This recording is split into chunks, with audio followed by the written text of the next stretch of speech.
Майя Plisetskaya, Майя Михайловна Plisetskaya, Russian, Майя Михайловна Плисецкая, 20 November 1925 to May 2015, in post-Soviet times.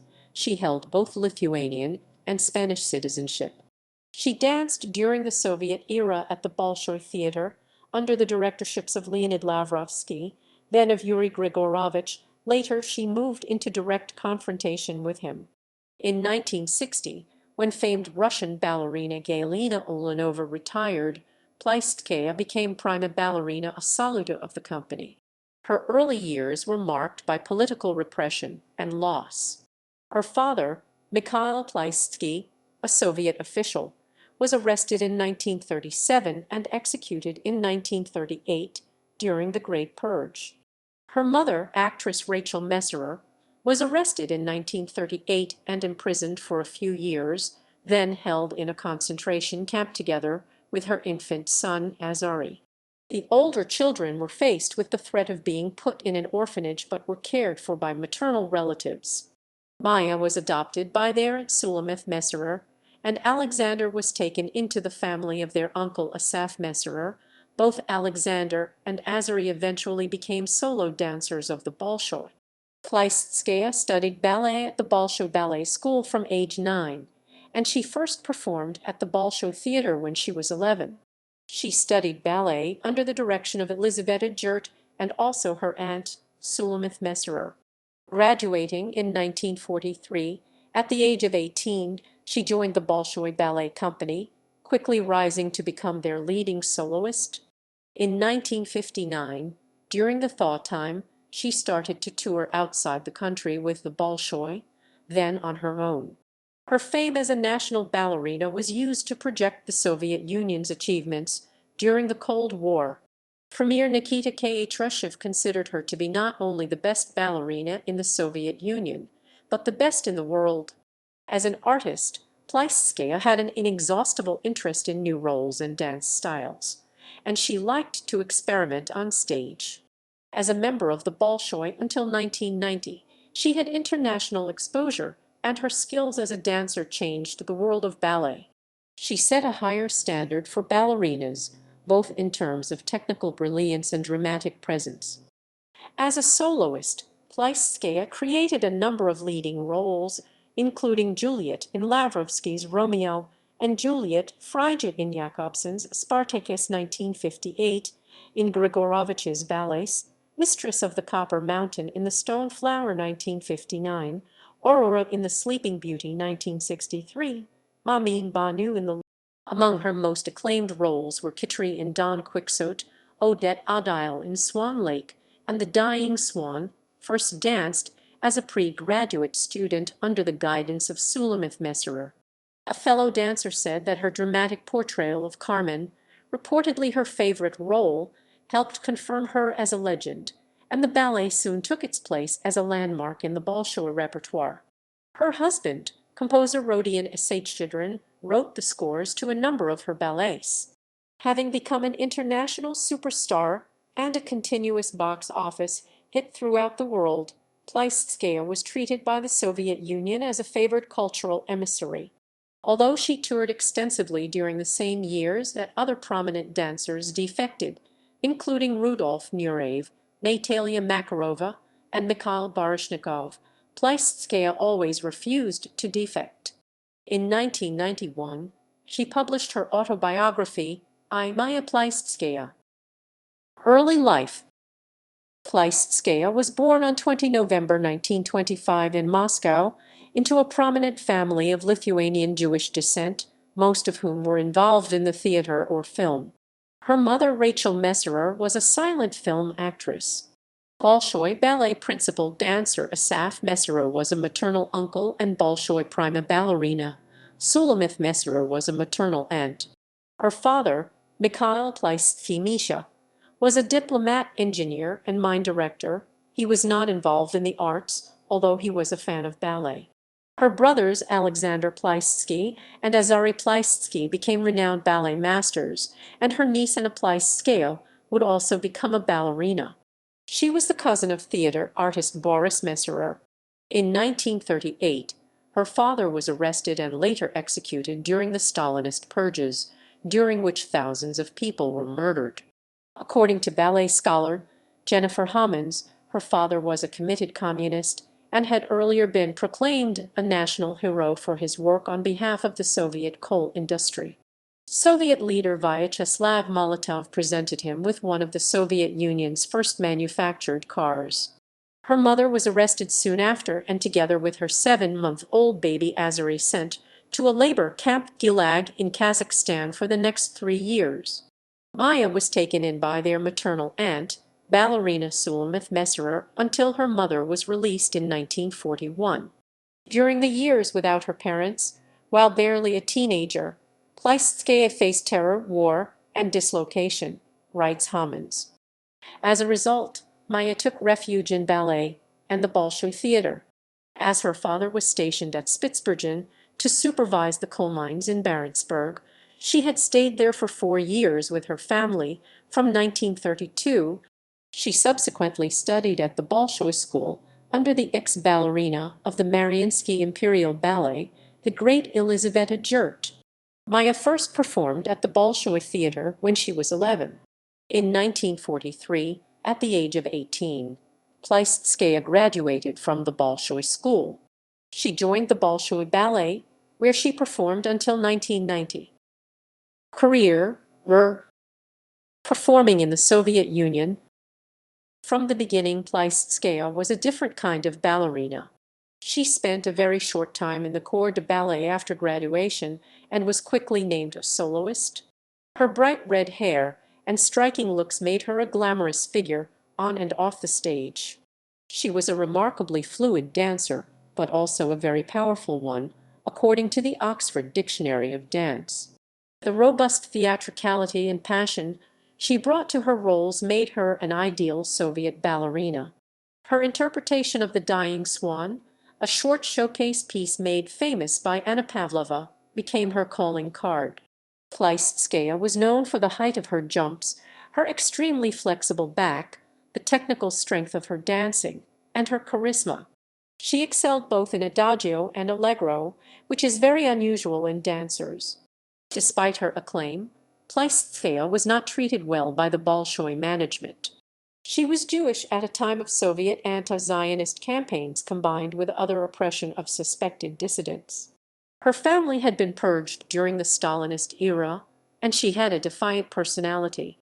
As a result, Plisetskaya was not allowed to tour outside the country for 16 years after she had become a member of the Bolshoi. The Soviet Union used the artistry of such dancers as Plisetskaya to project its achievements during the Cold War period with the United States. Historian Christina Ezrahi notes, in a quest for cultural legitimacy, the Soviet ballet was shown off to foreign leaders and nations. Plisetskaya recalls that foreigners were all taken to the ballet, and almost always Swan Lake. K. Khrushchev was always with the high guests in the loge, including Mao Zedong and Stalin. Ezrahi writes, the intrinsic paranoia of the Soviet regime made it ban Plisetskaya, one of the most celebrated dancers, from the Bolshoi Ballet's first major international tour, as she was considered politically suspect and was non-exportable. In 1948, the Zhdanov doctrine took effect, and with her family history, and being Jewish, she became a natural target. Publicly humiliated and excoriated for not attending political meetings. As a result, dancing roles were continually denied her, and for 16 years she could tour only within the Soviet bloc. She became a provincial artist, consigned to grimy, unrewarding bus tours exclusively for local consumption, writes Homans. In 1958, Plisetskaya received the title of the People's Artist of the USSR. That same year, she married the young composer Rodion Issac-Zhedrin, whose subsequent fame she shared. Wanting to dance internationally, she rebelled and defied Soviet expectations. On one occasion, to gain the attention and respect from some of the country's leaders, she gave one of the most powerful performances of her career in Swan Lake for her 1956 concert in Moscow. Homans describes that extraordinary performance. We can feel the steely contempt and defiance taking hold of her dancing. When the curtain came down on the first act, the crowd exploded.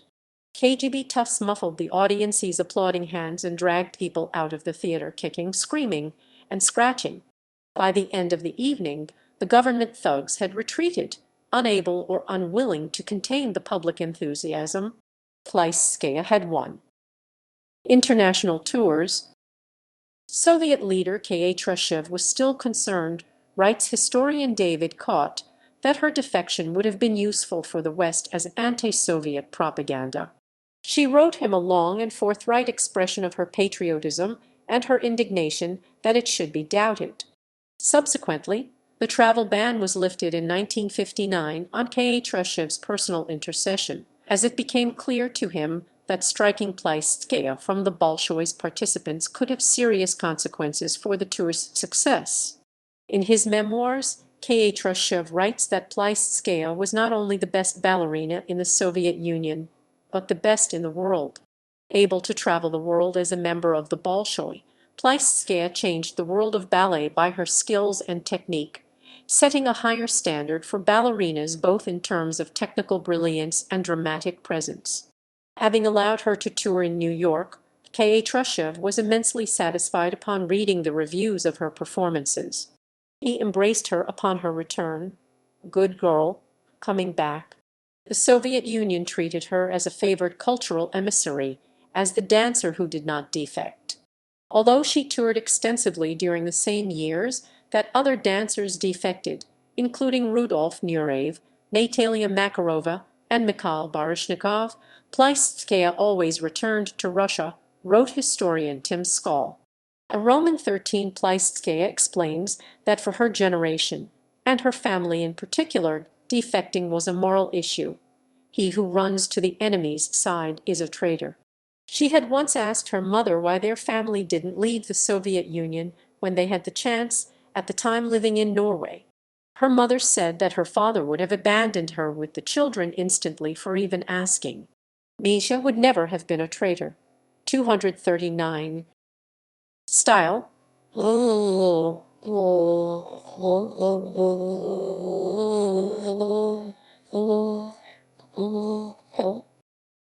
Although she lacked the first-rate training and coaching of her contemporaries, Plisetskaya compensated by developing an individual, iconoclastic style that capitalized on her electrifying stage presence, writes historian Tim Skoll. She had a daring rarely seen on ballet stages today, and a jump of almost masculine power. Her very personal style was angular, dramatic, and theatrical, exploiting the gifts that everyone in her mother's family seemed to possess. Those who saw Plisetskaya's first performances in the West still speak of her ability to wrap the theater in her gaze, to convey powerful emotions in terse gestures. A Roman 12 critic and dance historian Vadim Gievsky said of her influence on ballet that she began by creating her own style and ended up creating her own theater. Among her most notable performances was a 1975 free-form dance in a modern style set to Ravel's Bolero. In it, she dances a solo piece on an elevated round stage, surrounded and accompanied by 40 male dancers. One reviewer wrote, "Words cannot compare to the majesty and raw beauty of Plisetskaya's performance. What makes the piece so compelling is that, although Plisetskaya may be accompanied by dozens of other dancers mirroring her movement, the first and only focus is on the prima ballerina herself. Her continual rocking and swaying at certain points, rhythmically timed to the syncopation of the orchestra, create a mesmerizing effect that demonstrated an absolute control over every nuance of her body, from the smallest toe to her fingertips, to the top of her head." Performances.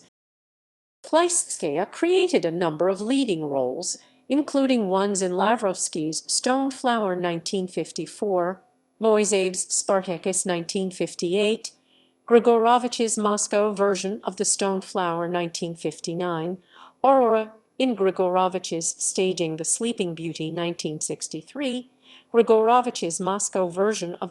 After performing in Spartacus during her 1959 U.S. debut tour, Life magazine, in its issue featuring the Bolshoi, rated her second only to Galina Ulanova. Spartacus became a significant ballet for the Bolshoi, with one critic describing their rage to perform, personified by Plisetskaya as ballerina, that defined the Bolshoi. During her travels, she also appeared as guest artist with the Paris Opera Ballet, Ballet National de Marseille, and Ballet of the 20th Century in Brussels. By 1962, following Ulanova's retirement, Plisetskaya embarked on another three-month world tour.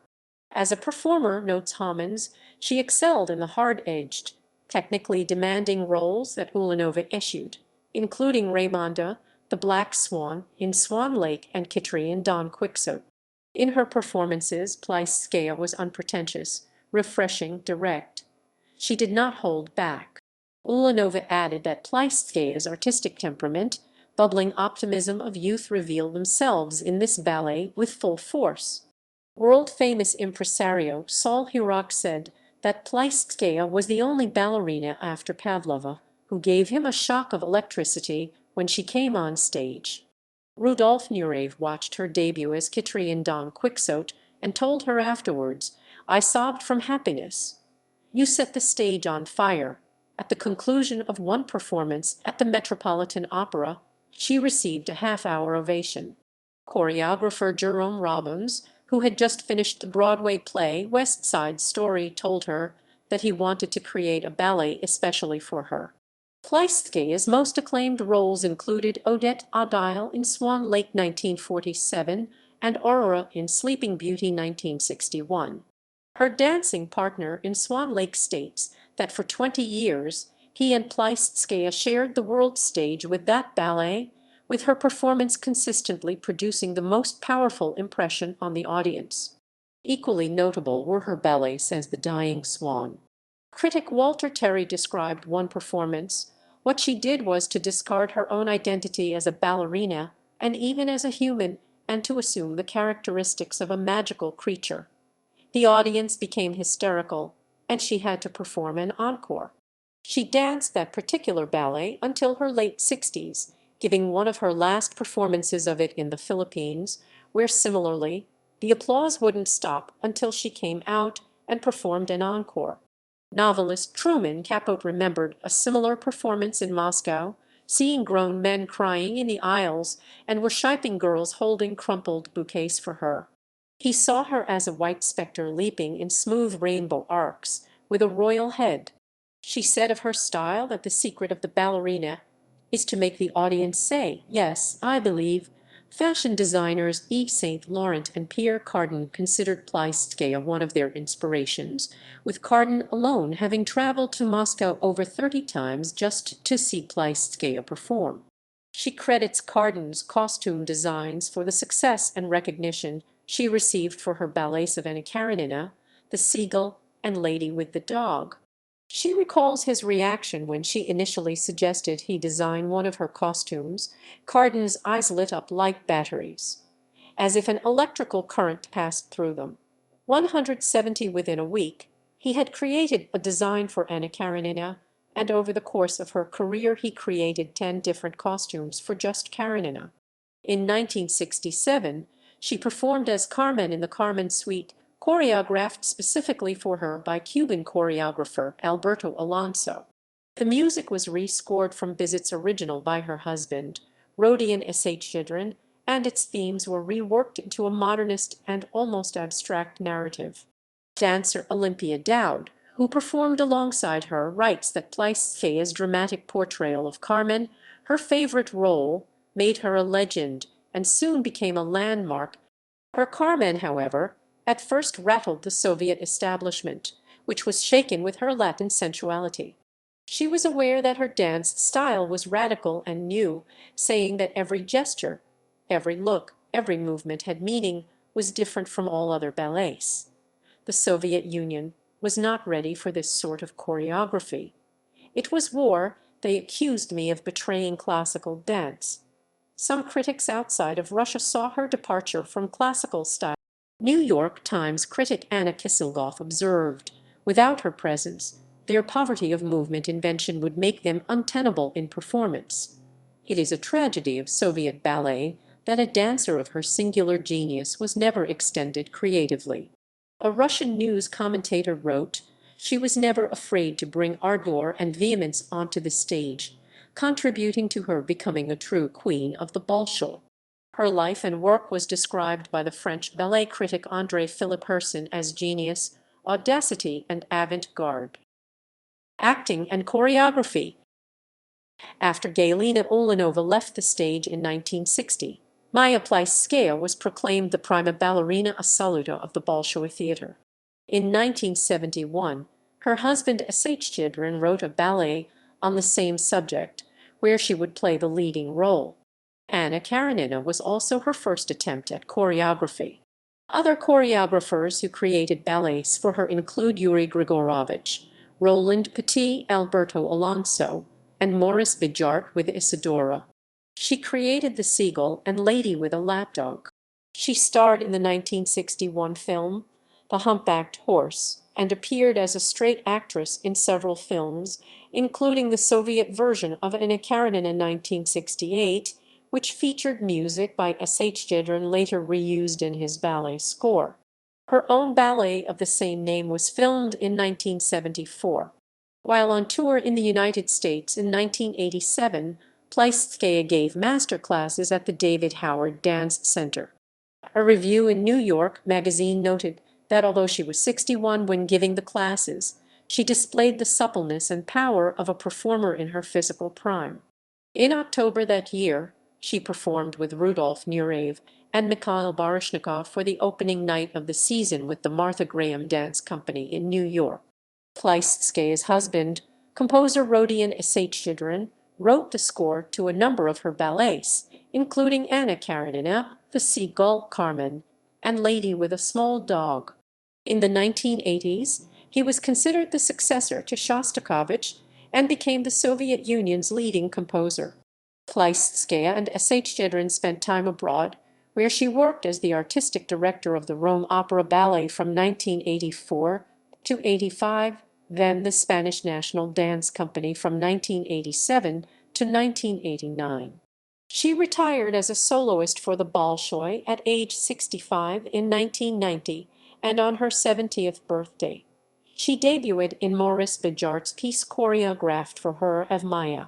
Since 1994, she has presided over the annual international ballet competitions, called Maya, and in 1996, she was named president of the Imperial Russian Ballet.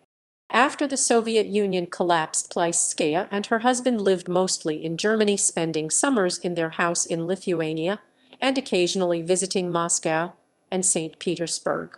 She was awarded the Prince of Asturias Award for the Arts in 2005 with the ballerina Tamara Rojo also.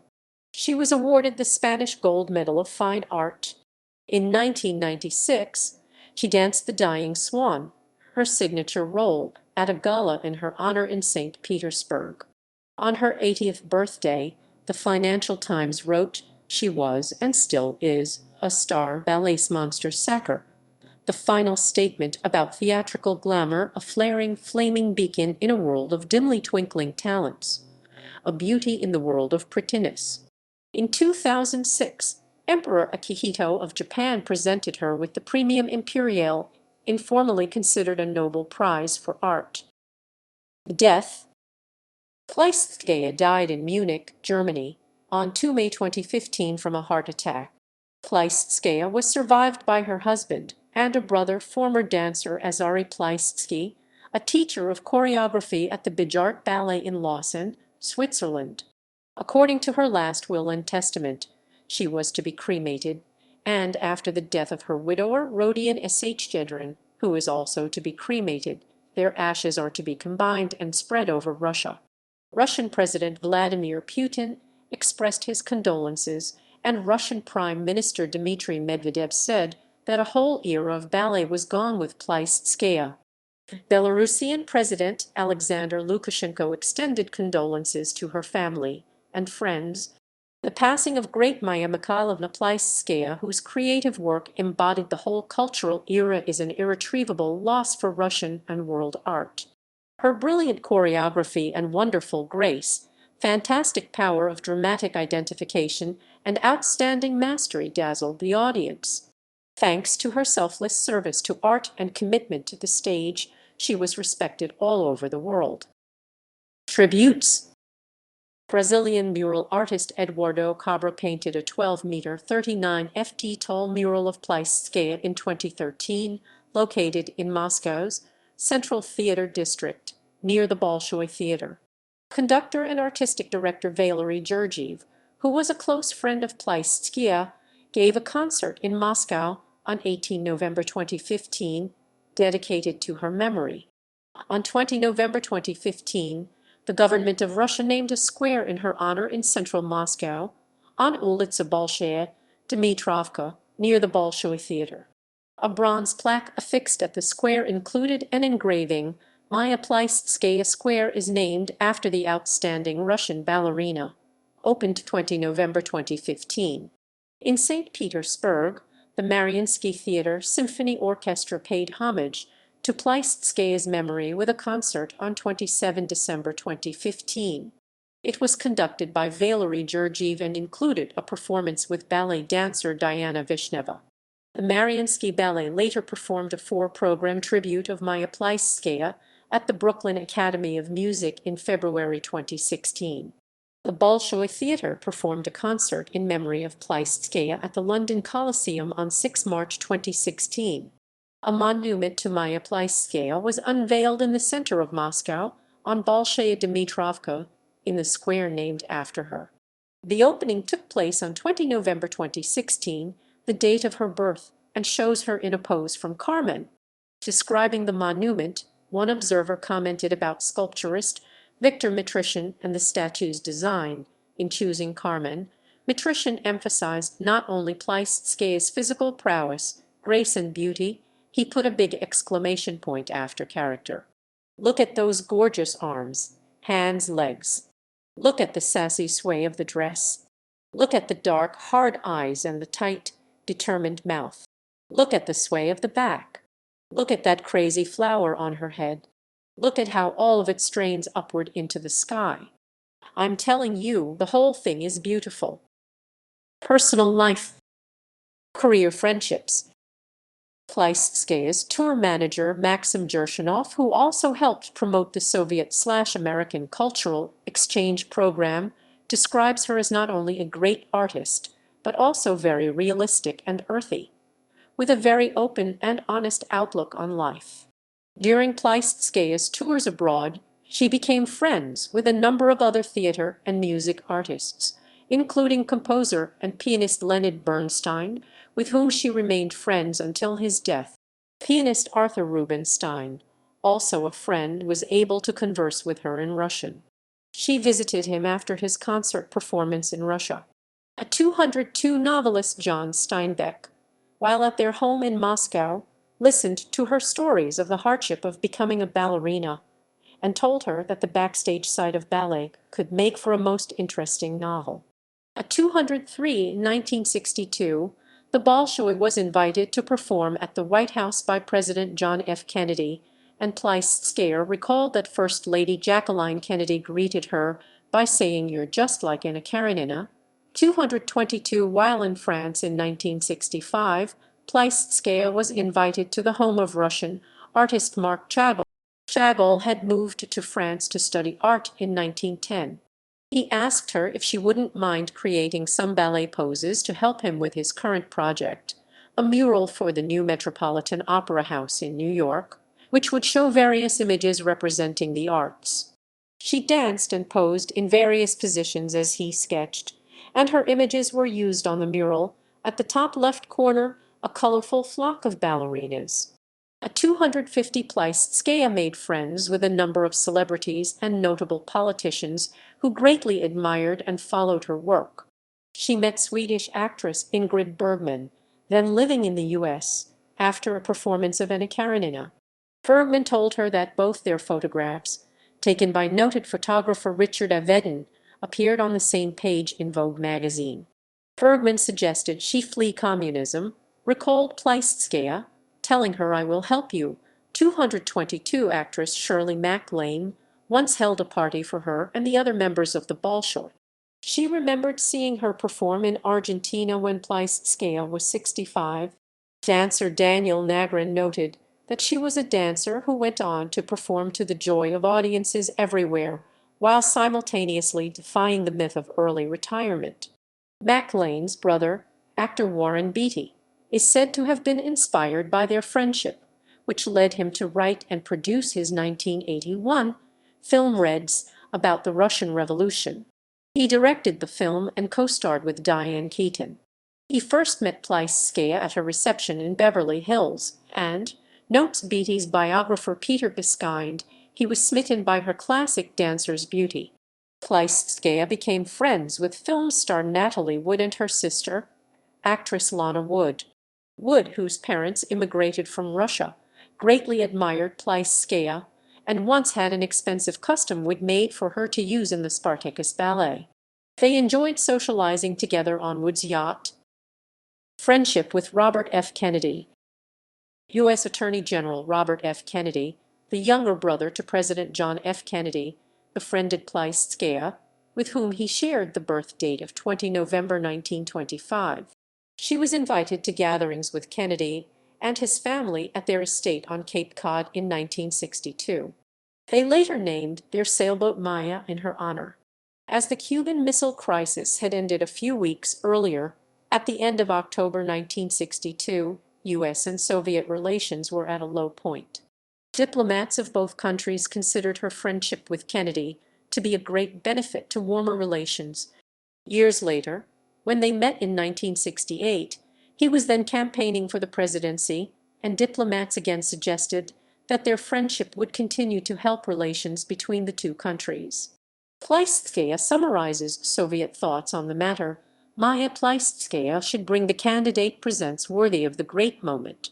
Stun the future president with Russian generosity to continue and deepen contacts and friendship. At 265 of their friendship, Plisetskaya wrote in her autobiography, "With me Robert Kennedy was romantic, elevated, noble, and completely pure. No seductions, no passes." At 265, Robert Kennedy was assassinated just days before he was to see Plisetskaya again in New York.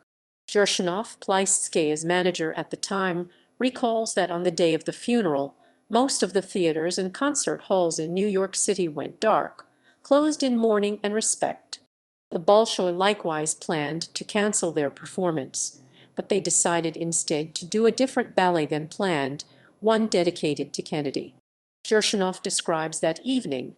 The most appropriate way to open such an evening would be for the great Plisetskaya to perform the Dying Swan, which normally would close an evening's program to thunderous applause with stamping feet and clamors for an encore.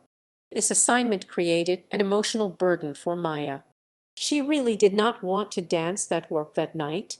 At night, at night, at night, at night, at night, at night, at night, at night, at night, at work that night, at night, at night, at night, at night, at night, at night, at night, at night. I thought it was best for me to remain backstage in the wings. That turned out to be one of the most poignant moments I have ever experienced. Replacing the usual thunderous audience applause at the conclusion, there was complete silence betokening the feelings of a mourning nation in the packed, cavernous Metropolitan Opera House. Maya came off the stage in tears, looked at me, raised her beautiful arms and looked upward, then disappeared into her dressing room. Awards and honors.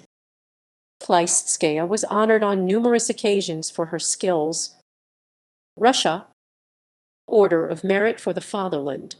First Class 20 November 2005 for outstanding contribution to the development of domestic and international choreographic art, many years of creative activity. Second Class 18 November 2000 for outstanding contribution to the development of choreographic art.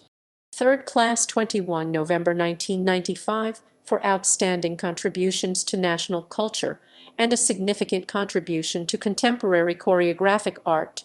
Fourth Class 9 November 2010 for outstanding contribution to the development of national culture and choreography, many years of creative activity. Made an honorary professor at Moscow State University in 1993. Soviet Union.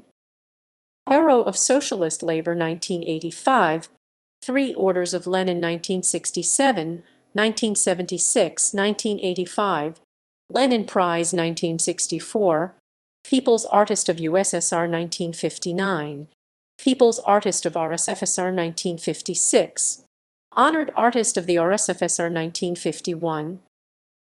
Other decorations: Commander of the Order of Arts and Letters France, 1984, Commander of the Order of Isabella, the Catholic Spain, Commander of the Order of the Lithuanian Grand Duke Gediminas, Great Commander's Cross of the Order for Merits to Lithuania 2003, Gold Medal of Gloria Artis Poland 2008, Order of the Rising Sun, 3rd Class Japan, 2011, T11, Officer of the Legion d'Honneur France, 2012, 1986.